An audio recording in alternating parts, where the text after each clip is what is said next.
ഭരണഘടന നേരിടുന്ന വെല്ലുവിളികളും ഭരണഘടന സംരക്ഷിക്കേണ്ടതിന്റെ ആവശ്യകതയും ഏറ്റവും കൂടുതൽ ചർച്ചയായ തെരഞ്ഞെടുപ്പായിരുന്നു ഇക്കഴിഞ്ഞ 18ാം ലോക്സഭാ തെരഞ്ഞെടുപ്പ്.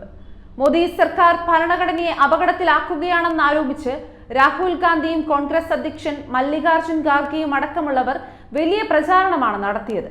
രാഹുൽ ഗാന്ധി പ്രചാരണ റാലികളിൽ ഭരണഘടനയുടെ പോക്കറ്റ് എഡിഷൻ ഉയർത്തിപ്പിടിച്ചായിരുന്നു സംസാരിച്ചിരുന്നത്. ലോക്സഭാ തെരഞ്ഞെടുപ്പ് വേളയിൽ ഭരണഘടനയുടെ പോക്കറ്റ് എഡിഷൻ കോപ്പികൾ വൻതോതിൽ വിറ്റുപോയെന്ന കണക്കുകളാണ് ഇപ്പോൾ പുറത്തു വരുന്നത്. 3 മാസത്തിനിടെ 5000 കോപ്പികളാണ് വിറ്റുപോയത്. ലക്നൌ ആസ്ഥാനമായുള്ള ഈസ്റ്റേൺ ബുക്ക് കമ്പനിയാണ് പോക്കറ്റ് എഡിഷൻ പുറത്തിറക്കിയത്. വിൽപ്പന കുതിച്ചുയർന്നതോടെ കോപ്പികൾ ഇപ്പോൾ ഔട്ട് ഓഫ് സ്റ്റോക്കിലാണ്. 2023-ലും 5000 കോപ്പികൾ വിറ്റുപോയതായി പ്രസാധകർ വ്യക്തമാക്കുന്നുണ്ട്. ഈസ്റ്റേൺ ബുക്ക് കമ്പനി അഥവാ EBC മാത്രമാണ് രാജ്യത്ത് ഭരണഘടനയുടെ പോക്കറ്റ് എഡിഷൻ പുറത്തിറക്കുന്നത്.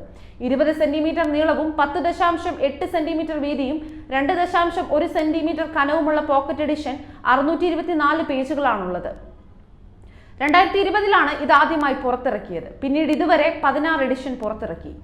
തെരഞ്ഞെടുപ്പ് പ്രചാരണത്തിനിടെ രാഹുൽ ഗാന്ധി ഉയർത്തിക്കാട്ടിയ ചുവന്ന പുസ്തകം ചൈനീസ് ഭരണഘടനയുടെ പകർപ്പാണെന്ന് അവകാശവാദങ്ങളും ഉയർന്നു വന്നിരുന്നു. ഇന്ത്യൻ ഭരണഘടനയുടെ യഥാർത്ഥ പകർപ്പിന്റെ പുറം ചട്ടയുടെ നിറം നീല നിറത്തിലാണ്.